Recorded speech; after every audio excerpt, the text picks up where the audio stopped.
Свеща е надежда, свеща е радост. Чувствата можем да предадим чрез ароматите и свещите много. Събуждаш се сутрин, като при всеки творец, мозъкът ти е хаос в главата, искаш да направиш нещо, искаш да направиш 300 неща. Казвам се Бисерка Бунева, на 51 години съм.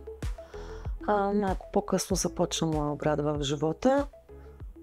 Видно вече съм майстор към камарата на занаятчиите, художествено леене, свещар.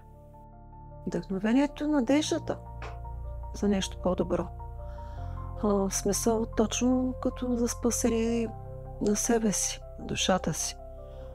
Пълен обрат на живота ми, здравословни проблеми и се върнахме към това, което можем най-добре. Работата с ръцете и ароматите